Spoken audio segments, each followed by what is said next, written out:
Right, so I've got a couple of videos lined up currently where people who have been enraged with their MP, perfectly justifiably, over abstaining on the ceasefire vote have got in touch with me about the responses they've got. So I might have a little bit of a mini-series if the videos do all right and they're interesting enough for people to watch, and covering some of the excuses they've come out with since they voted how they voted, or didn't vote as the case may be, abstaining instead. Ill feeling has been expressed towards MPs since the vote, of course, notably Labour ones, of course, for whom better is expected of them. And my God, have they whinged about it since, some of them. The Green Party produced a graphic naming and shaming every MP who didn't back a ceasefire, yet despite all of that being public information, they've been accused of endangering MPs' well-being. Well, they didn't vote giving a toss about the well-being of innocent people in Gaza, half of whom are kids, when they chose to not vote to call for a ceasefire. So don't whinge when your voters choose to hold you to account. It's all publicly available information, after all.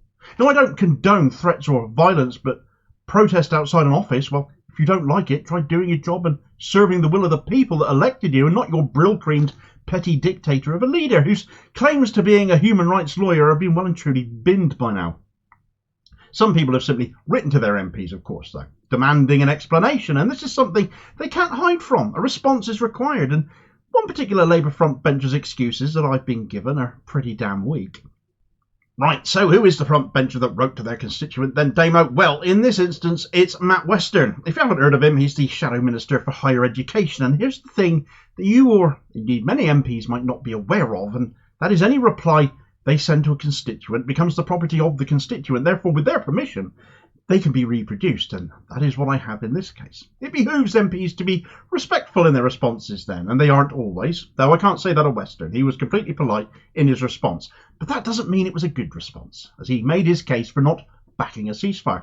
This is what he had to say when that question was put to him. Thank you for contacting me about the current crisis in Gaza. You will know that we had votes in Parliament last night. It's important to me that I share with you my considerations in coming to those decisions. Firstly, let me be absolutely clear here. I want a ceasefire, and I want it urgently. That is what I said 2 weeks ago when I broke with the Labour Party leadership and made my statement. I said we needed humanitarian pauses, more frequent and of longer duration, and to bring about a ceasefire. I will come to this shortly. Let me start, however, by reiterating my horror at the events we have seen in the Middle East in recent weeks. The scale of the humanitarian crisis unfolding in Gaza cannot and must not be ignored. There is insufficient food, water, energy, hospitals and schools. We are seeing humanitarian disaster, a colossal loss of life, a collapse of society and its economy, and refugees seeking a home. These attacks on Gaza came as a response to the October 7th attack on Israel, an attack which itself was an unimaginable outrage, an act of evil terrorism perpetrated by Hamas on unarmed Israeli civilians celebrating Sukkot. I abhor the violence they inflicted on ordinary people that dreadful day. In response, we have witnessed relentless violence over the past month, following the 1,400 deaths in Israel on October 7th and the taking of over 200 hostages. There have been, according to the Gaza Health Ministry, over 11,000 people killed in Gaza, including over 4,600 children. The Israeli hostages remain captives of Hamas. Meanwhile, hundreds more Palestinian civilians are killed every day. We've also seen increased violence against Palestinians living in the West Bank. Despite the sense of utter despair felt by so many of us, brought by the absolute horrors we have witnessed, I tried to remain hopeful. Hopeful that through the collective mass of nations there can be a new will to secure peace through a truly viable two-state solution for Israel and Palestine. But first, those nations with influence must engineer a ceasefire. This is what I have been calling for over the past 2 weeks, a position which you will appreciate may appear to differ slightly from that of the leadership of my party. Speaking in the House of Commons chamber last night, I stated clearly my support for an urgent ceasefire cessation of hostilities in Gaza, Israel. It was in the debate on the King's Speech, as there were amendments laid down by the opposition parties, including from Labour and the SNP, in relation to the war in Gaza, Israel. I focused on the reality of making this happen, the need for Hamas to release all of the Israeli hostages, and I believe the need for Israel to release all its illegally detained Palestinian prisoners. Only then, I believe, would a ceasefire be sustainable. That is why the Labour amendment was so important, because it was realistic, it was honest, and it remains possible. It could even materialise next week. Clearly, I know that some of you may be disappointed that I abstained in the vote for the SNP amendment, which simply called for a ceasefire. But I did so because I wanted to be honest and vote for the most realistic amendment on the table, the Labour amendment, in the genuine belief that it is the only route to bring about a ceasefire cessation of hostilities. It outlined the pragmatic steps needed to reach the goal of the ceasefire, which I remain committed to, namely the immediate release of all hostages, the lifting of siege conditions, and longer humanitarian pauses. For a ceasefire to come about, both sides need to accept it. Currently, neither do. They will, however, support humanitarian pauses. We must, as I say, first concentrate on making these of longer duration and more frequent as a necessary step that will help open the door to peace. I do not believe that the SNP amendment which called for a ceasefire captured the reality of these steps essential to bring about an end to this current conflict, which is why I couldn't vote for it. I would reiterate the critical need for the UK to work in support of President Biden and Secretary of State Blinken.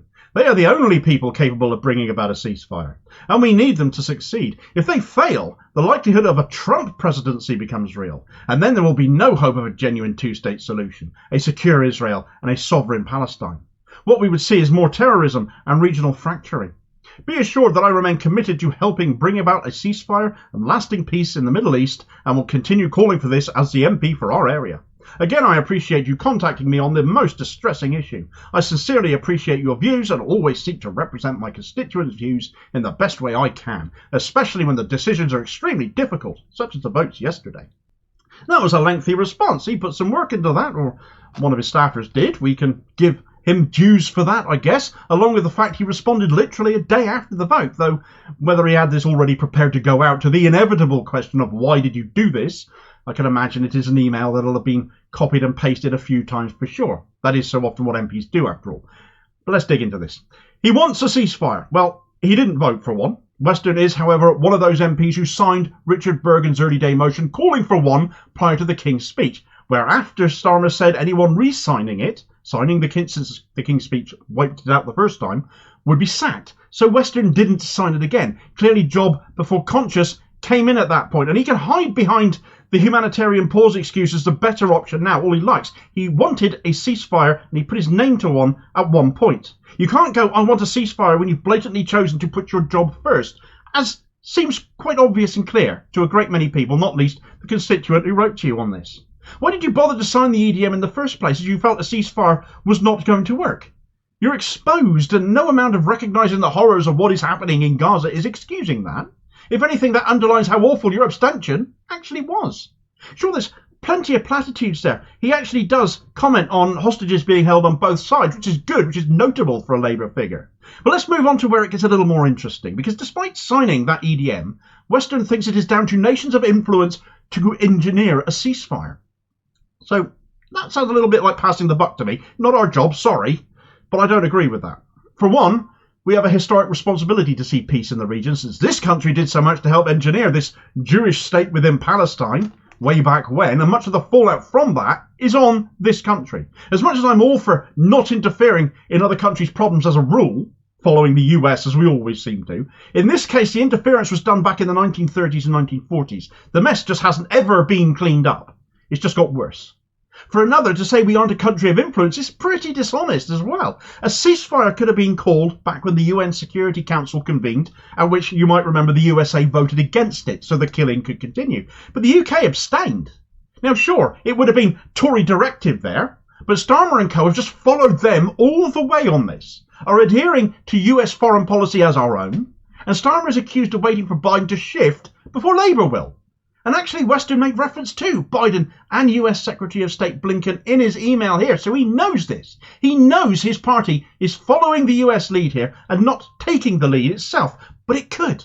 Because just like the US, the UK is a permanent UN Security Council member. In other words, we don't ever get shuffled out of this council. And if we chose to actually be leaders, we could exert some influence there. It's a choice of both the Tories and Labour to hide behind the US right now, and the moment Biden decides the time is right for a ceasefire, which will be presumably when Gaza is a wasteland and access to those suspiciously convenient oil and gas reserves off the Gazan coast is assured, that'll be when our leaderships shift as well. I don't really want to be led by the US, thank you. I didn't vote for Joe Biden. Oddly enough, I'm not able to. Worse, he brings up the notion that if Biden's plans fail and we don't support him, a Trump presidency becomes more likely. That, in all honesty, is America's problem. It matters no more to us here in the UK than it does the innocent people of Gaza right now. We have no sway over what American voters choose to do down the line than they do over what ours do, though perhaps they might think otherwise when our leaders go how high when Genocide Joe says jump. Anyway, back to Western's reply. He doesn't feel a ceasefire is possible until all hostages are released. That surely would be an obvious step in getting a ceasefire at all to most of us. He then pivots to Starmer's humanitarian pause and Labour's amendment as honest and easily implemented. I know how they say this. Surely the same people who you would have to talk to about a ceasefire are the same ones you'd have to talk to get a pause. Let's be honest though, Hamas aren't going to bomb aid coming in for their own people. So really it means you only have to talk to Israel in this case, so it's half the work, isn't it? But unfortunately it doesn't stop the killing, so there's nothing honest or pragmatic about it at all. It simply doesn't go far enough, and it is insulting to people's intelligence that you, a guy who signed an EDM for a ceasefire, think this is now the correct response, because you've only taken this approach since Starmer threatened your job. If we don't follow the US here, if Biden's administration collapses and Trump comes in, Western seems to reckon we'd see more terrorism there.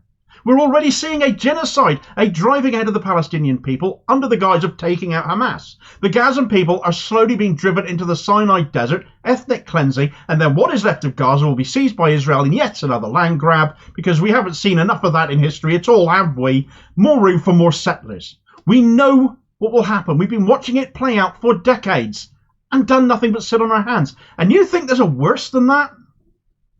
This was a well-written response from Matt Western, but filled with every excuse going when you dig through it.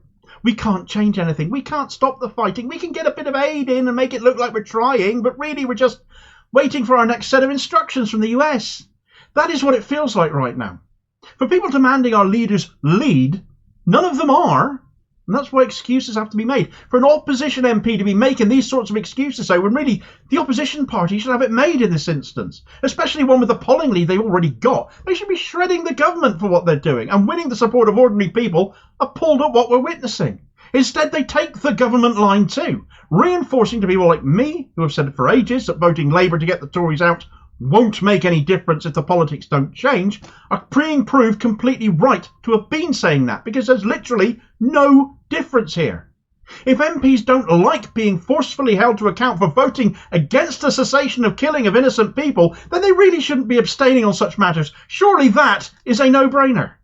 I don't condone any violence or any desecration that's been threatened against or happening against various MPs for their choice of vote. But I have zero sympathy for them either being held properly to account by the people who put them where they are. Thanks for watching. I hope you found this video useful. Please like, share and subscribe if you did.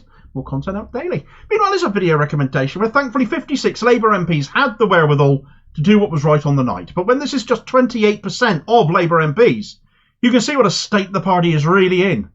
And I'll hopefully catch you on the next vid. Cheers, folks.